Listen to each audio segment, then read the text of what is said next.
Ladies and gentlemen, can you hear me in the back? I want to have a sense of how loud I need to be. I'm going to start with that. We're good. A little louder.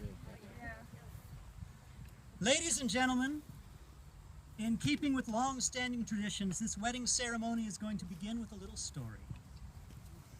I have titled this story, "Why Are We Here Today?" And then, because I didn't want it to seem like some kind of an existential crisis, I added, "Why are we here today in this field?" Given the very special occasion, I've packed in all of the biggest words, all of the tear-jerkers. It's a story that we're all familiar with. It's a classic. It's a traditional. It's a story of love. It's a story of forever until death do us part. It's a story of the most important day in a woman's life. It is a story about a ring that cost a man 3 months his salary. More. It is a story that includes a vast Quebecois fortune that has been brought down from the north as a dowry. Thank you, Andre. And finally, when night falls, under a full moon, it will be the story of two lovers who, for the first time, will lose their virginity.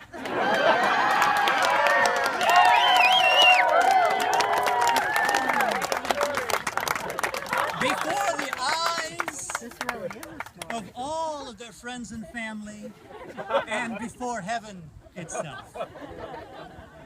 You may not have read the fine print.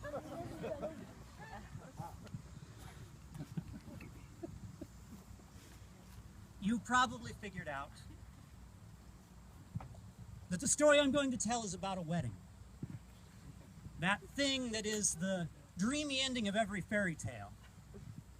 Except that Geneviève and Ariel never dreamed of getting married. So, why are we here today in this field? Once upon a time, there were two children, Geneviève and Ariel. They lived in two separate kingdoms, far, far apart, and they knew nothing of each other. And when they were young, they dreamed. They dreamed grand dreams. But they did not dream of getting married. For them, marriage was a social artifact. It was an unnecessary plot point from a previous generation. They came from cultures that had outgrown it. Marriage was a book when everyone was watching television. Geneviève and you can't imagine how many times I practiced that. Geneviève and Ariel, they're friends, you and I. We're progressives. You know, we move quick. We've evolved. And yet, we are here today in this field. In time, as is often the case, Geneviève and Ariel grew, and their spirits grew bold. They became creatives. They were artistic and free and very adventurous. They were brave and they cast off convention. They followed their hearts. They pursued their passions. They argued with their teachers. They turned away from desk jobs and they built their own careers. And they sought inspiration beyond the safety of their walls. And one day, in a land foreign to them both, their paths crossed, and these two people fell in love. But we are not here today because they fell in love. We're here today because there's a dark side to this story. Because artistry and travel and freedom and independence comes with a price. And there's something that we lose when we cast off convention and tradition. And we lose stability. And their story is a story with a lot of unknowns. There's no guaranteed annual salary. There's no 20-year pension. They don't necessarily even know what country the rest of their story is going to take place in. But when they fell in love, they discovered that their two lives, their two very, very separate lives, were made better together. And the strength and the joy and the security that that love brought is unbelievably precious. And so, we are here today in this field for these two people to make a promise to one another. To make one thing in their very, very dynamic lives constant. To make one thing permanent. So that whether they wake up together or alone, whether they wake up in Montreal or New York City or Istanbul, whether it's raining or whether a sewing machine broke or whether call time is 4 a.m. or whether the barn collapses from snow or whether the flowers wilt in the sun, they will have one constant.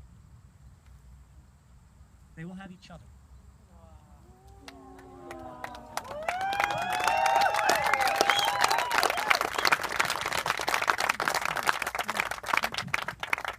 And you are all part of this as well, because you have been invited here to bear witness.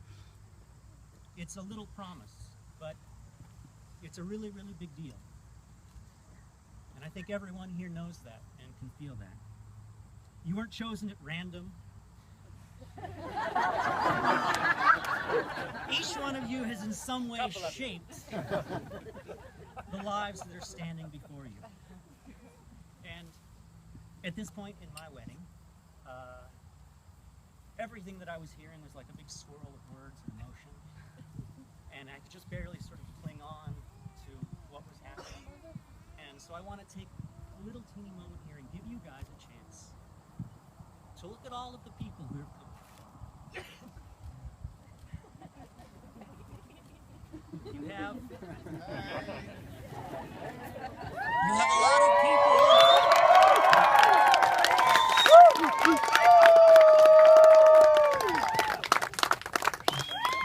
You have a lot of people who've shown up for you.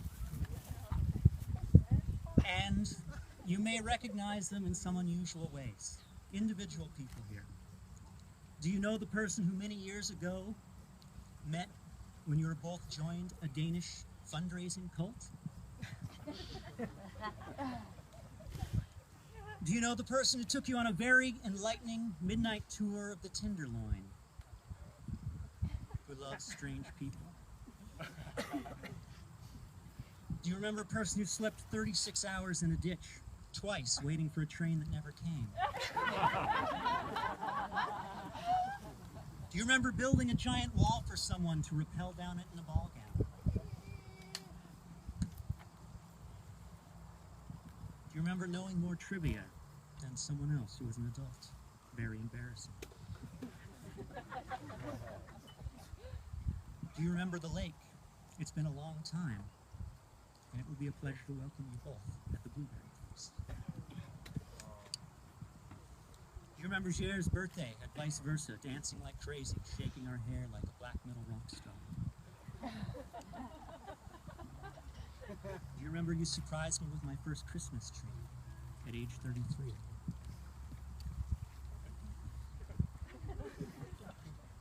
Do you remember you helped me find a hermit crab in your van? Do you remember you once showed up on my doorstep unannounced to edit your film and left 3 months later. You attempted to fix my broken leg by yanking on it after leaving me in a field for a few hours.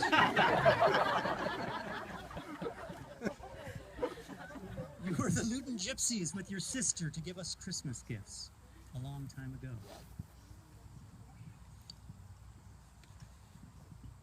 You taught me how to peel ginger with a spoon.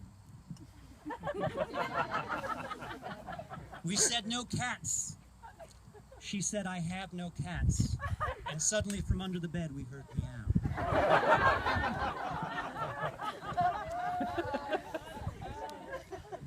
When you were in 10th grade and going to the senior prom with an old senior woman, I gave her a speech about getting you home on time. You stripped naked in my car in a 7-Eleven parking lot amidst a clear self-shoulder blows. In Mexico, we blew the transformer on the street, and the entire surrounding neighborhood was out of power for hours, and we had to wash our dishes with food. I scared the crap out of you in my wolf fur suit.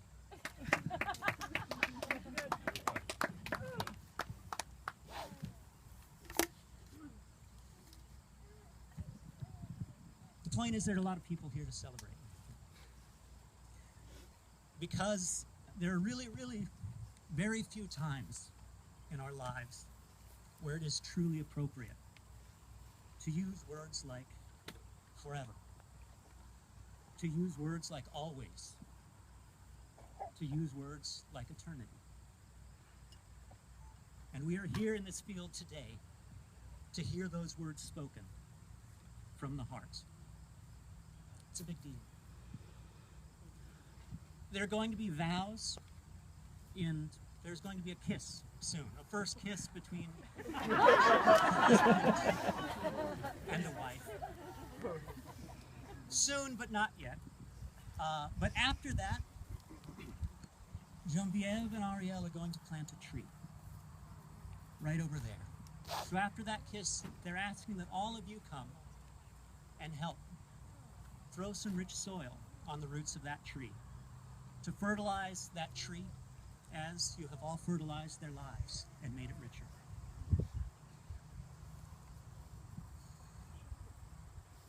And now, it's time for some vows.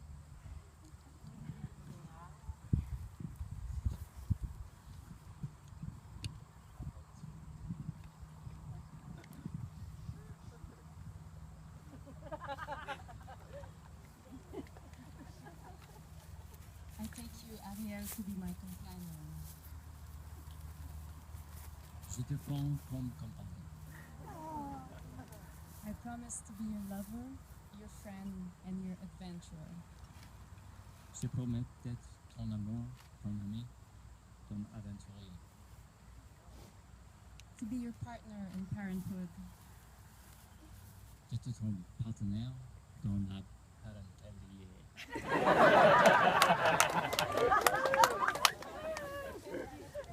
To help you become this amazing person I know you are.